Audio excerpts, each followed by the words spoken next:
The story begins with this dude trying to catch a beetle, when out of nowhere, this freaking mysterious light shows up and makes him fall out of the tree.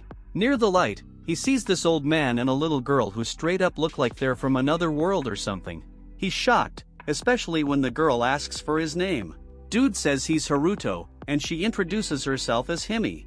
She tells him he can't tell nobody about what he saw and asks him to forget it. In return, she offers to be his friend. But Sata feels this weird urge to protect her. Fast forward 10 years, and Haruto's sleeping when Himi rolls up next to his bed, saying she made breakfast. Apparently, she woke up hella early and made breakfast because she is excited about the end of classes. Haruto takes a good look at her and realizes it's been a whole decade since she and her grandpa became his neighbors. He's taken aback by how much she's grown, cause she used to be less womanly. She tells him she's gotta stand out and be strong cause she's a princess, which confuses him cause she's been saying that for years. Out of nowhere, she leans in close to him, touching his face and making him all nervous. But all she does is remove a grain of rice from his cheek and eat it, leaving him feeling hella embarrassed. They head to school and bump into Himi's grandpa along the way. As they walk, Haruto keeps checking out Himi's necklace. He remembers her saying that it's super important to her and that she'll give it to the person she marries when they grow up. But now, Himi notices Haruto staring at her rings and straight up tells him she ain't giving them to him. That bums Haruto out, but he figures it's just one of them childhood promises. They continue on their way to school and there, Himi's chilling with her crew, proudly showing off her killer test grade. Girl says as a princess, she gotta be smart.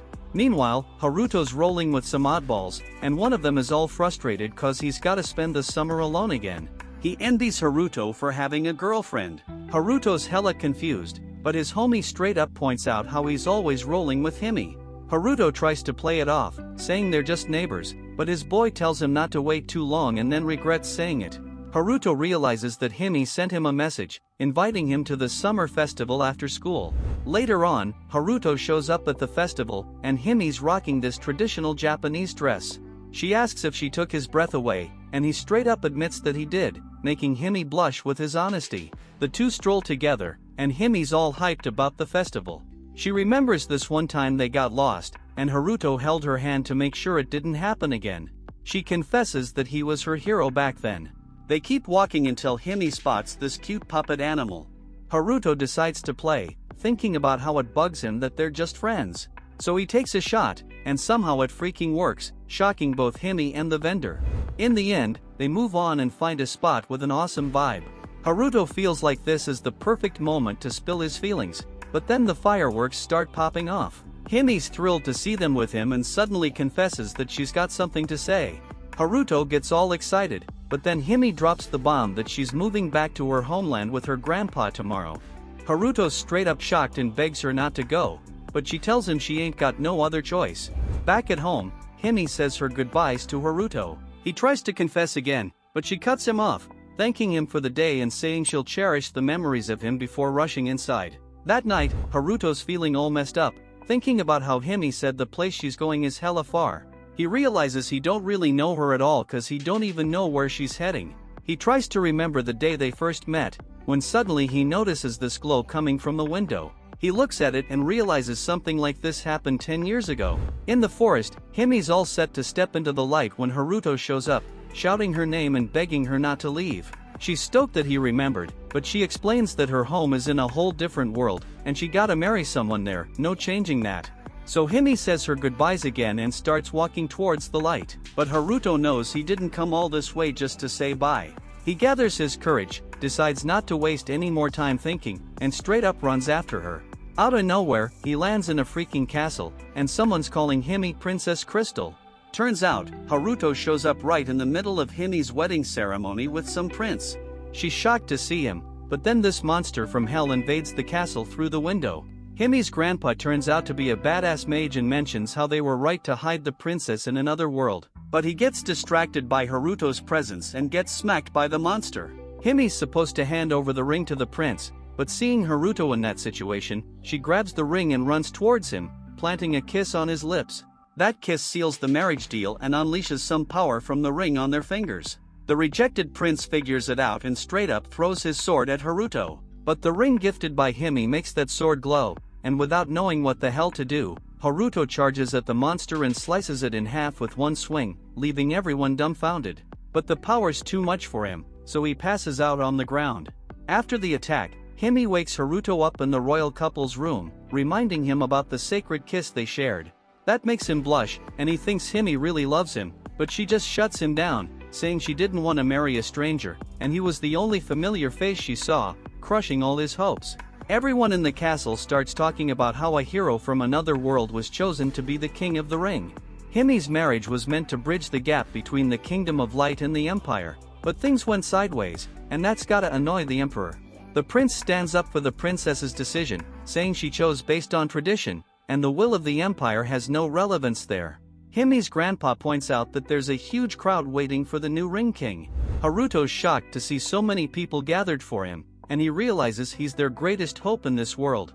So he shouts at the top of his lungs that he's the King of the Ring and that he came from his world to save them all, being their new freaking hero. Hours later, we find Haruto all by himself chilling in the hot springs, thinking he might have gone a bit overboard with that speech. Out of nowhere, Hime shows up, and Haruto's like, "Yo, what you doing here?"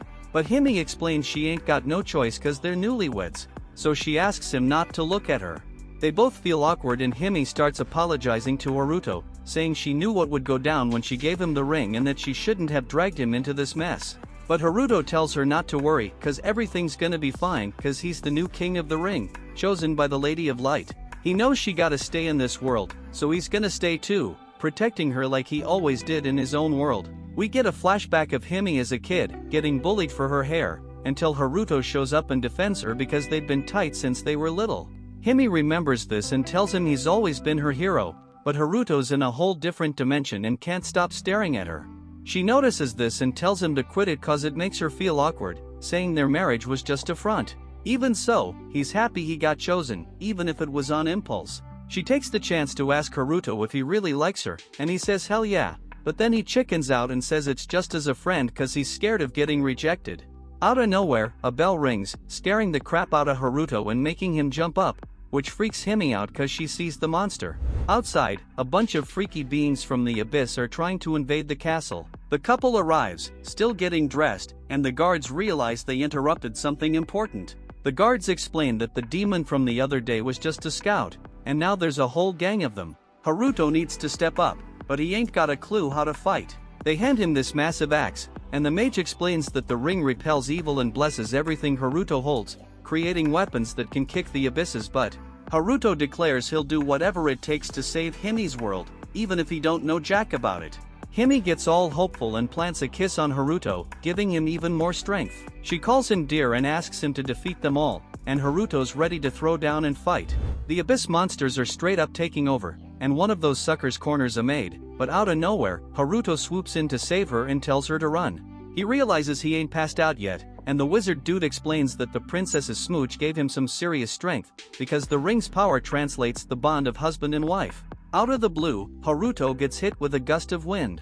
It's from one of the strongest abyss monsters, and it's fixated on Haruto's ring like nobody's business. The wizard tries to explain that this thing is a knight of the Abyss King, but Haruto loses his mind and charges straight at the knight, only to get wrecked and slammed into the wall. Luckily, thanks to the ring's power, Haruto ain't badly hurt, but that creature is way too powerful. The wizard warns that they gotta book it. So the knight summons 2 more abyss monsters, and they start chasing after them. Haruto asks what the hell that thing is, and the wizard explains it's a high-ranking monster, a knight of the Abyss King, capable of casting some insane spells. They keep running, and the wizard tries to stall by summoning a wall from the ground to trap the monsters. But damn, the high-ranking monster find a way around and start coming at them from the front. Out of nowhere, the cool prince shows up again, sets the knight on fire, and tells them to bounce from the castle. Haruto ain't having it cause Hime's still in there. The prince insists they keep running and follow him, getting away from the castle. Haruto finds out Hime was chilling in the carriage. She's crying tears of joy cause he's okay. The prince reveals his name is Marcy, the second prince of the Jazara's empire. He's worried about the kingdom, but the wizard explains that the Abyss King wants Haruto, so the monsters are gonna keep coming after them, and the empire will be fine. Haruto's the only one who can take down creatures like those knights, so they gotta level up their power, no doubt. Haruto's all kinds of confused, and the wizard dude breaks it down that for his power to kick ass, he's gotta gather the other 4 rings out there. Haruto's mind is blown, cause he thought there was only one ring, like a wedding ring or something. The wizard confirms it, so now their mission is to find the other 4 princesses and snag their rings. Haruto's still in shock cause he's all about being loyal to one lady, but apparently, as the Ring King, having a harem is his duty. The wizard gets all emotional just thinking about it and tries to convince Haruto that it's every guy's dream. But Hime ain't feeling too thrilled about the whole situation. They roll up to a basic cabin with only 2 rooms available. The wizard wants to bunk with Hime to protect her, but she ain't want that at all. Hime can't be left alone, so Marcy suggests that she bunk with Haruto instead. Before they crash, the wizard gathers everyone and starts talking about the Ring King's duty. Back in the day, the world was on the verge of getting wrecked by the Abyss's power. The Abyss King wanted to rule everything with his darkness, destroying kingdoms and bringing misery to the people. But the Ring King stepped up and made these rings infused with magical power. Each ring represents a different force like fire, light, water, wind, and earth. The Ring King used them to seal the Abyss King, and then he passed each one to his 5 wives. Since then, the rings have been passed down through generations. Now that the Abyss King's back, he's trying to regain his power. Only by collecting all 5 rings from each princess can the Ring King seal the Abyss King again. And that's his freaking duty. In their room, Hime and Haruto are lying in bed. Hime tries to brush off the situation, saying marriage is just a stupid contract. But when Haruto tries to say something, he feels a sharp pain in his ribs. Hime gets worried and asks him to take off his shirt, making him say it's a bold move, but she's genuinely concerned. When she sees his body, she feels guilty for getting him into this mess. She starts crying in regret and bolts out of the room. Haruto chases after her, but she ain't in the cabin. He runs into Marcy outside, and when Haruto asks about Hime, he says she passed by a while ago. Marcy gets that being the king and queen of the ring is a heavy burden. He confesses that he's grateful to Haruto for freeing him from that duty.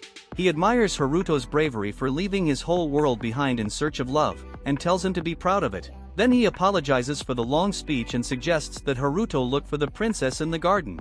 When they finally come face to face, Haruto musters up some courage, and he straight up confesses that he's in love with her and tells her not to blame herself cause being here was his own damn decision.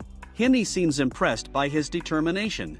She opens up and shares that when she first arrived in his world, she wanted to forget her old life and fulfill her duties as the Princess of Light. But once he followed her, everything changed. She finally had a chance to marry someone she genuinely likes. But she knows that as the Ring King, Haruto's gonna get hurt in battles and marry other princesses. So she's decided to steel herself and be a legit wife. She asks him to accept her as his wife once again, and they agree to see each other as true husband and wife. After that intense moment, the two of them find themselves alone in a room with a big-ass bed. They're frozen with embarrassment and clueless about what to do now after they've spilled their hearts out. Hime starts by saying she's ready for her duties. She lies on the bed, feeling all bashful, and Haruto's just staring at her, totally stunned. But then the dude suddenly chickens out, sitting back down all timid-like. Hime's wondering what the hell's going on. Haruto starts freaking out, saying their first time shouldn't be like this. But then he calms down and explains that going from childhood friends to suddenly being married was too damn abrupt. So he suggests they take this time to get used to being a couple.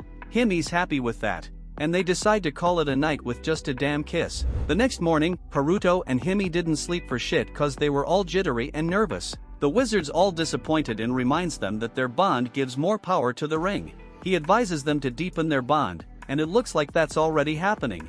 Marcy shows up and hands them both cloaks cause their alien clothes stick out a lot. The wizard announces that their first stop is gonna be at the elf village in the Wind Nation of Ramka. Haruto's all curious about the elves, which gets the wizard all hyped cause apparently, they're known for being a fine-looking bunch. He asks if that's good motivation, but Hime puts some boundaries on Haruto cause she's his legit wife. Meanwhile, there's this girl who already seems to hate the new Ring King, finding him repulsive cause he's from another world.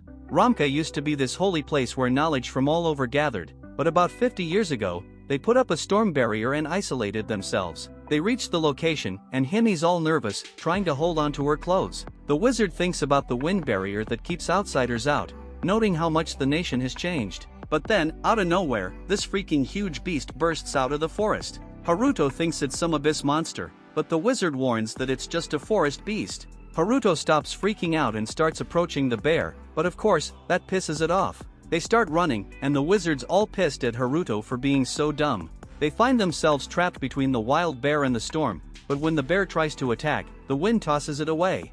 They end up meeting inside a cave, and two elves show up. Haruto introduces himself as the Ring King. The elves have heard the rumors, so they decide to take them to the palace. They gotta pass through the roots of a giant tree to get to Ramka, so only small creatures can fit through the barrier. They arrive at the village, and as they make their way to the palace, Himi's all curious about what the elven princess would be like. Haruto reassures her, saying he's only there to grab the ring, and that cheers her up.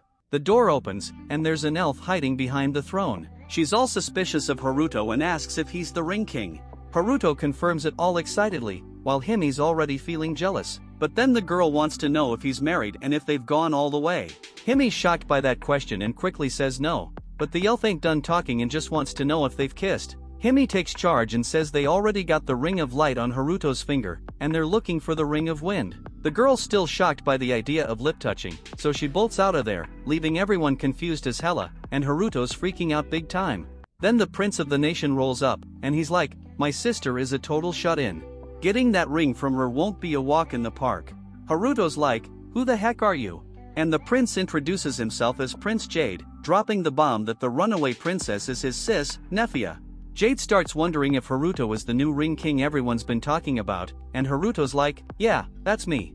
Hearing this, Jade signals his guards, and they surround Haruto. They snatch him away, and Jade's like, "You're gonna be under our watchful eyes for now." He says they'll treat the others like VIPs, but Jade throws Haruto into a freaking prison cell. Haruto's like, "Did I do something wrong?" And Jade tells him that his sis Nefia is super sensitive. Haruto's like, "Yeah, she did seem kinda shy and childlike." And Jade flips out, telling Haruto that those standards don't apply to her. He goes on about how Nefia's his angel, all innocent and kind. And even though she's a bashful little thing, she adores her big bro. Turns out Jade's got a major obsession with his sis, and it is a disease without a cure. He spills that Nefia's never left the royal palace for various reasons. She ain't used to outsiders, and she's only 54, so she ain't ready for marriage. Jade claims it's his duty as her older bro to protect and nurture her. He says Haruto's gonna be stuck here for the next 80 years, by which time Nefia will be more mature or whatever, and then he bounces, leaving Haruto screaming that he will be fucking dead after 80 years. Later, one of the elves questions Jade's decision, and he's like, "Who cares? Even the King of the Abyss can't get through our wind barrier to reach our country." He's all about protecting the source of the barrier, which is the Wind Ring. Jump ahead 3 days, and Haruto's still locked up, wondering if he'll rot in this joint. But out of nowhere, an elven lady creeps up on him, and Haruto's like, "Who are you, lady?" She's like, "Keep it down," and then she's all curious why he's trying to gather the 5 rings. She wonders if he's after power or trying to marry some hot princesses. But Haruto's like, "No, I just want to make my girl Himi happy." And the woman's like, "Dude, you're a total weirdo for going after one girl when you got all that ring power, but I respect that." So she's like, "Haruto, come with me," and she reveals this secret passage. Haruto's like, "Why you helping me though?" And she's all like, "I'm the one looking out for this nation's future." She knows the Ring King is the only one who can go toe-to-toe with the Abyss King, but Jade locked him up cause he wants to keep that barrier up. She explains that this barrier is like a freaking cage, keeping their people trapped. She leads Haruto to where the Ring of Wind is stashed. Haruto peeps the ring in the hands of these stone statues, and he's like, "Why ain't it with the princess though?" Then some noise comes towards the room, and the woman hides with Haruto. Haruto's like, "What's that?" Turns out, it's the princess herself. Nefia starts praying to the statues, calling them her mama and papa. She tells them that the Ring King from the outside world has come to snatch the ring, but she ain't letting herself be taken out of here. She vows to do what her mama told her and asks the statues to keep defending the peace of their nation. Haruto's watching all this, wondering if she always prays to those statues. The woman tells him that those ain't statues at all. They're 2 sad-ass guardians whose hearts done died, and their bodies turned to stone. But they still generate the barrier with the power of the ring. They used to be the elves' king and queen. Haruto freaks out and lets out a scream. Nefia hears it, and Haruto tries to play it off like it's just a damn bird. But Nefia knows someone's out there and tells them to come out. Haruto reveals himself, and the princess straight up screams and faints. Haruto catches her so she don't hit the floor. Cause of the scream, a soldier's heading their way. The woman and Haruto dip out of there with Nefia before the soldier reaches them. Haruto's like, "Where we going though?" And the woman's like, "Chill, I'm an elder. I know this place like the back of my hand." Next thing we know, Jade finds out Nefia's gone missing and starts asking everybody in the palace if they've seen his sis. Meanwhile, Haruto and Nefia are in a room, and Haruto remembers that the elf elder said she knew the princess since she was born. Even though she's a shut-in, she's strong. This ain't gonna break her. So, she's like, Ring King, fulfill your mission and earn the ring, and then she leaves. Nefia wakes up, and she's all surprised to see the Ring King. Haruto's like, calm down, I ain't gonna hurt you, but then Nefia straight up vomits on Haruto. Meanwhile, Jade finds out Haruto ain't in his cell no more, and he figures Haruto must be the one who took Nefia. The elder confirms Jade's suspicions and tells him that the Ring King and the princess have eloped. Jade's mind is blown, and he's like, Nefia's too scared to run off with strangers. But the elder tells him to face the facts. She says Nefia ain't gonna tell him she loves him no more, and Jade's terrified to hear this. The elder tells him he needs to chill out and says it's Nefia's destiny to inherit the Ring of Wind. His actions isn't in Nefia's best interest. Jade's like, no, my parents still got the ring, and our nation's protected by the barrier. He thinks Nefia doesn't need to inherit the ring, and he says he's gonna search the elder residence. Meanwhile, in the elder residence, Haruto's done washing both his and Nefia's clothes. Nefia apologizes for making him do her laundry, but Haruto's like, it's cool, I gotta wash my stuff anyway. Nefia's all scared cause she puked on the Ring King. Haruto's wondering if he's really that terrifying, and Nefia's like, yeah, you are. She explains how she grew up in the palace, always scared of outsiders. She was told Haruto came from another country, a whole other world. Haruto's like, yeah, I did come from another world, but I ain't no special person. The people here ain't that different from me. Nefia's curious about Haruto's world and asks if it's all scary with monsters and stuff. Haruto assures her there ain't no monsters in his world. It's pretty peaceful actually. Nefia gets all excited and asks if there are elves in his world. Haruto's like, no, we don't have elves. He asks her if she's interested in his world, and he thought she'd hate that kind of thing since she's a shut-in. Nefia's sad to hear that. And Haruto's wondering if he was too damn rude. But Nefia's like, nah, everyone says that about me, it's cool. Still, she's mad interested in the outside world, but scared as hell to learn the truth. She's read them books about the outside world that she got from the elder, and she daydreams about how it all looks out there. Just thinking about it makes her happy, like she could go anywhere. But she ain't never left this place. She feels stuck, like there's nothing she can do. Haruto tells her they're mad alike. He says he ain't come here cause he got special powers or nothing. He came here just to be with the girl he loves. He tells Nefia that things might be tough, but if they try, they can figure something out. Nefia gets all excited and says she'd love to live in Haruto's world someday. She asks him if he'll take her there. Haruto's like, hell yeah, I will, but cover up first. That embarrasses Nefia, and Haruto wonders why she ain't left this place if she's so damn curious about the outside world. Nefia tries to explain, but then her brother and the crew show up. Jade's like, Nefia, come out, I know you're in there. Haruto tells Nefia he only became the Ring King cause he wanted to be with Hime. Now it's his mission to collect the rings, but he ain't trying to force Nefia into marrying him or nothing. He wants her to decide what she wants to do. Nefia's like, I'll do my best. She's sure her brother's gonna understand. They step out, and Jade tells Nefia to stay away from the Ring King. Nefia hides behind Haruto, and Hime's all surprised by that. Nefia steps forward and says the Ring King ain't who Jade thinks he is. Jade accuses the Ring King of deceiving Nefia and says their nation will be protected as long as their parents have the ring. But Nefia's like, that doesn't change the fact I gotta inherit the ring one day. I can't hide under my brother's protection forever. Jade gets all angry and asks if she's gonna betray their parents. That stops Nefia from resisting, and she goes over to Jade. Jade says the Ring King not only escaped from his cell but also snatched their princess. He tells him to be ready for what's coming next. Then the elder shows up, and she's like, this shit's all on me. Jade's like, you've gone too far this time. The elder fires back, saying Jade's treatment of the Ring King wasn't any better.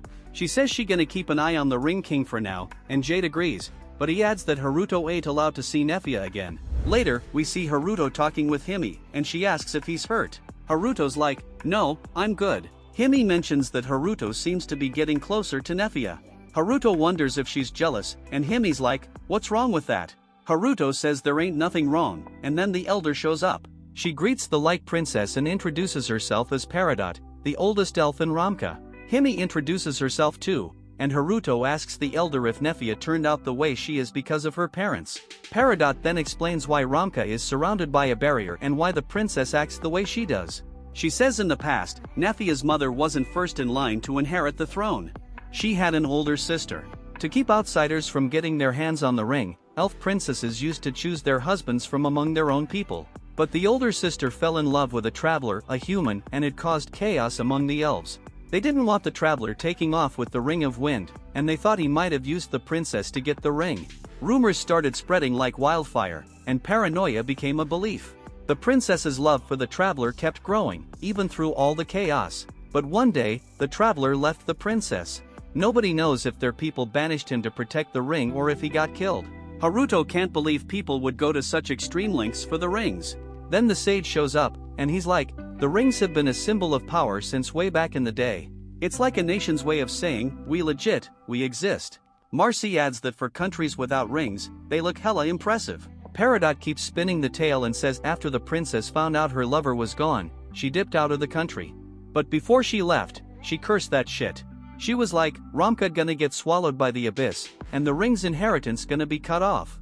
Peridot explains that elf curses are heavy as hell cause they live for a long ass time. Cause of that curse, their people lived in fear. Over time, that fear kept spreading, including to the royal family. Nephia's parents ended up inheriting the ring instead of the older sister, but cause they were scared of the curse, they used the ring's power to create a wind barrier around Ramka. But that came at a price, they turned into stone. Before they turned, they made a deal with Nephia and told her she couldn't leave the barrier. That's how this nation got locked up, and Nephia feels like she gotta risk her life to keep her promise. Next, we see Nephia remembering the promise she made with her mom. She recalls her mom telling her not to leave the nation and that she gonna keep protecting her until the right time. Then they said their goodbyes. And Nephia starts crying as she remembers all of this. But here's where this video ends. If you want to see the rest of this series, let me know in the comments down below. And remember to like and subscribe to the channel to support and encourage me to continue. Thanks for watching, and I'll see you in the next video.